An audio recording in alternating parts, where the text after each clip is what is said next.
For decades, right? Figuring out what to eat has been this big mix of science and, let's be honest, a lot of guesswork. You follow the food pyramid, you try whatever the latest diet trend is, and you just kind of hope for the best. But what if your phone buzzed with an alert that said, hey, based on your real-time glucose data, a banana is a much better breakfast for your specific biology than oatmeal? Well, that's not science fiction anymore. This is the new reality of precision nutrition, and it's raising a massive question. Are we watching the end of the human dietitian? And really, that's the central question we're digging into here. We're standing right at the beginning of this incredible shift, where AI is literally moving from our phones right onto our plates. The promise? It's amazing. It's a future that could be totally free of all that one-size-fits-all advice. But the risk? Well, that brings up some really serious questions about safety, about access, and frankly, what it even means to eat like a human anymore.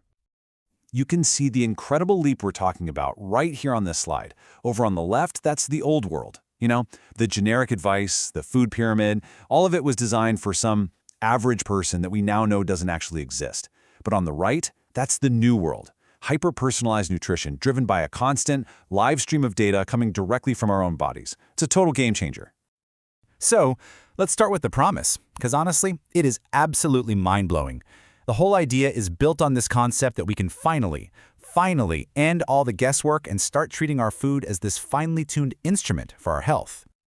Now, the science that makes all of this possible, it's a field called nutrigenomics. And what it is the very real study of how your specific genes affect how your body responds to different foods. So, for example, your unique genetic markers, things like the FTO or APO2 genes, they could actually determine how you metabolize fats and sugars. AI is basically the key that unlocks the power of this science for everyone. So, okay, how does this whole thing actually work in the real world? Well, it's pretty much a three-step process. First, it just collects a massive amount of data. We're talking DNA tests, gut microbiome kits, and especially these continuous glucose monitors, or CGMs that track your blood sugar 24/7. Then, the AI algorithms just churn through all that data, looking for patterns and predicting how your body, specifically, is going to react to different foods. And then finally, it spits out these dynamic, real-time recommendations. Your meal plan is no longer the static piece of paper. It becomes a living, breathing guide that adapts to your life, literally moment by moment. And look, the goal here isn't just a better diet plan. It's about a system of continuous optimization. Just imagine getting a little notification on your phone that says your biometric data suggests you're trending a bit low on iron, and boom, it immediately suggests a steak salad for lunch from a restaurant right around the corner. It is a truly revolutionary vision for health, moving us from being reactive to being totally proactive. But, and you knew there was a but coming, and it is a huge one. With all this incredible power comes some pretty profound risk. This shiny new world of precision has a really perilous side, because these algorithms have some major blind spots. And when code gets it wrong in healthcare, the stakes aren't just high, they can be life and death. This quote from a major review on AI and dietetics, it just cuts right to the heart of the whole problem.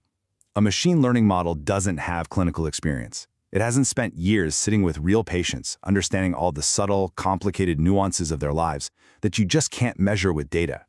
And that human expertise, it's not just a nice little bonus. It's a critical, essential safeguard against a catastrophic mistake. And I want to be clear, this isn't some theoretical risk. In one documented case, a chatbot was asked to create a menu for someone with a severe nut allergy. And its recommendation? Almond milk. Yeah, just let that sink in for a second. It's a simple, yet potentially fatal mistake that any human dietitian would spot in a heartbeat. This one example shows you just how dangerous those algorithmic blind spots can be. And that almond milk error, it is not an isolated problem. The risks here are systemic. I mean, look at this list. These AI models can have biases baked right into their code if they're trained on data that isn't diverse. Then you've got huge concerns about the privacy of our most sensitive health data. The technology is also incredibly expensive, which creates this whole new gap between the haves and have-nots. And as we just saw, it can seriously lack that critical clinical nuance, confidently giving you dangerous misinformation and presenting it as fact. So, if AI on its own is too risky, but the old way of doing things is too generic, what's the solution? Well, the answer isn't some battle between humans and machines. It's about creating a new kind of partnership, a powerful synthesis that really takes the best of both worlds. This, right here, is what the future of nutrition care really needs to look like. On one side, you have the AI doing what it does best, synthesizing massive amounts of data, finding patterns a human could never hope to see, and just handling all the computational heavy lifting with incredible efficiency. But on the other, and arguably more important side, you have the human dietitian. They're providing the irreplaceable stuff, the clinical judgment to actually interpret the data, the crucial safety oversight to catch errors like that almond milk disaster, and the empathy to translate a cold data readout into a practical, livable plan for a real person. So the key takeaway here is this.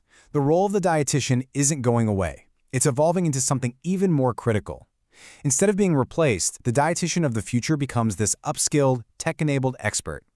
They use these incredibly powerful AI tools to deliver a level of personalized, safe, and effective care that was just never possible before. They become the pilot of the AI, not just a passenger. Which leaves us with this final and absolutely critical question. This technology is already here and it's moving fast. So the challenge now isn't about stopping it, it's about guiding it. How do we make sure these systems are built with clinicians in the loop from day one? How do we make sure they're secure, unbiased, and that they actually reduce health inequalities instead of making them worse?